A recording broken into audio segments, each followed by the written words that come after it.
أحبتي في الله كسو دوادا شيخ ريمي channel maanta taariikhda waa 28 bisha 11 2023 waxaan idin soo jeedinayaa walaalayaal maamo yaraanteeda ku soo barbaartay rajanimo hooyadeed iyo aabaheeda ay dhinteen dad kale ay soo korsadeen ama qaraabaha u ahaadaano ama isku tol ha ahaadaano ama xitaa cid kale ha ahaato haday doonto qofkaasoo kale wuxuu u badan yahay inaan waxba la barin diin iyo maadi toona sida maamadan aan ka arki doonno lama barin xitaa quraan iska badaaye alif axmaale xitaa lama barin waxay ku tukato iyo wax kaleente ma kala taqaano gabar waxay ahayd hooyo iyo aabba aan u nooleen yacni lagu shaqaysto haddii aan dhaho dambi igama soo gaarayo waa sidaan aniga aan jeclahay sidaas daraaddeeda gabadhaas saas ahayd ayaa Allah subxaanahu wa tacaala saliga nebiga sababkiisa oo weliba saliga nebiga ayna toos u sixi karin aan ka ahayn waxyaalihii ay dadka ka maqashay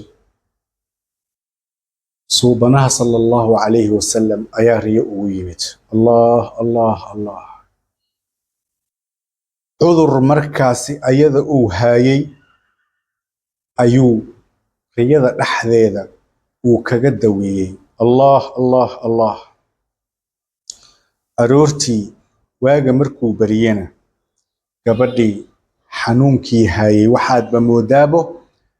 in uusan weligeeda xanuunkaasi qabanin xanuunka wuxuu ahaa iyo qaabkuu suubanaha sallallahu alayhi wasallam riyada dhexdeeda uu daweeyay iyo sida ay ugu sallin jirtay qofaan qur'aan iska badaayay alif axmaale xitaa la soo barin far Soomaali ba'ta ja'an la barin heerkan gaaray wuxuu ku gaaray fiidiyogan ayaan ku ogaan doonaa رب اشرح لي صدري ويسر لي أمري واحلل عقدة من لساني يفقه قولي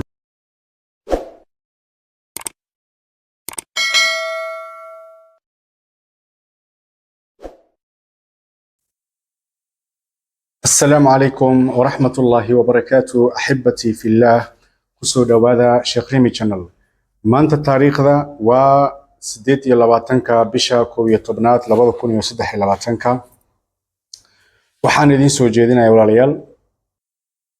maamo yaraanteeda ku soo barbaartay rajanimo hooyadeed iyo aabaheeda ay dhinteen dad kale ay soo korsadeen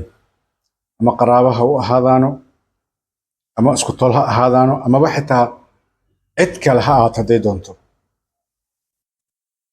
qofkaasoo kale wuxuu u badan yahay inaan waxba la barin diin iyo maadi toona sida gabadhan sida maamadan aan ka arki doonno lama barin xitaa quraan iska badaaye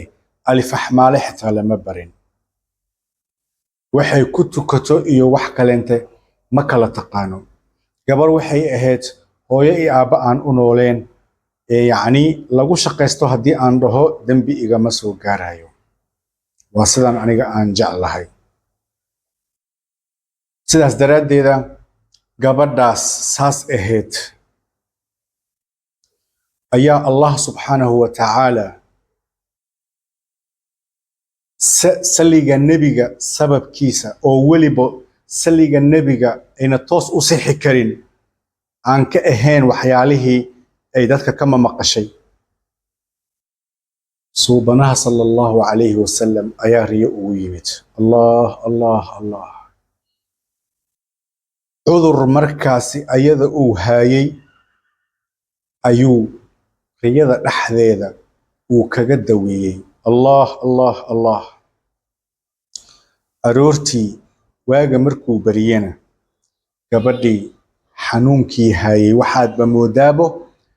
in uusan weligeeda xanuunkaasi qabanin xanuunka wuxuu ahaa iyo qaabkuu suubanaha sallallahu alayhi wasallam riyada dhexdeeda uu daweeyey iyo sida ay ugu sallin jirtay qofaan qur'aan iska badaayay alif axmaale xitaa la soo barin far Soomaali ba'ta ja'an la barin heerkan gaaray wuxuu ku gaaray fiidiyogan ayaan ku ogaan doonaa haddii aad ka hesho fadlan like-ta sidii roobka inooga yeel subscribe-na soo dheh nagu soo bir gambeelkana furo si maalmahan waxyaalaha badan aan soo gelinayno si aad magaranaysa uga faa'iido insha Allah bidnillaahi alkarim sheertana ku qabo si aad u hesho addaala cala alkhayri ka faacili yaan warka idinku daalinin fiidiyowgii ayaan si toos ah aan u guda galayaa axibbatii fillah sida aad warkeena bilowgiisa aad ku soo maqasheen hadda waa maamo hooyadeed iyo aabaheeda way dhinteen waxaa soo korsaday habaryarteed ma aha eedadeed ma aha eedadeeda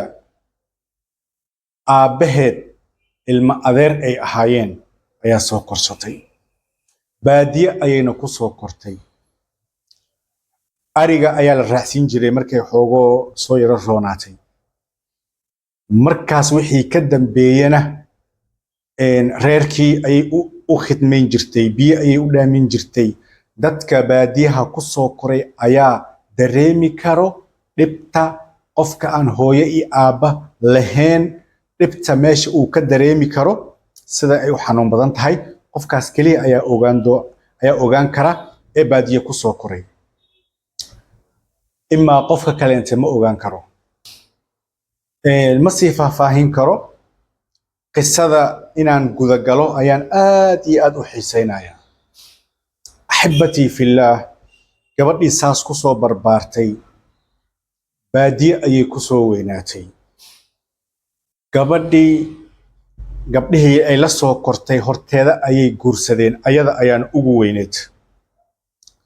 ilaa markii dambe reer baadiyuhu dad waxaa jiraan xaqa iska ilaaliya waxay dhaheen yacni gabadheeda waxay dhaheen gabdhahaaga haddii aad rabto in si fiican lagaaga dhaqdo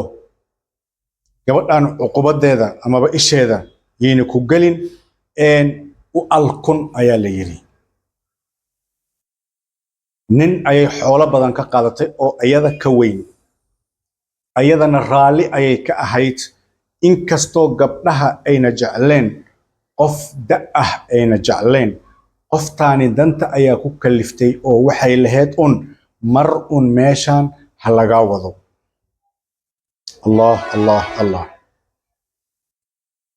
gabadhii waxay samaysay wax kala mad xitaa ma tukato gabadhii ma tukato ninkii markuu guursaday wuxuu u sameeyey asxaan ayuu u sameeyey salaada ayuu baray salaada markii uu baray faatixada ayaa dirqi lagu baray abaal weyn ayuu u galay faatixadii ayuu baray wax kale ma taqaano faatixada kaliya ayay ku tukataa markaasay rukuucda sujuudda garanaysaa sidii ay ku dhamaystaa salaadii laakiin waxa u dheeraa waa xilligaas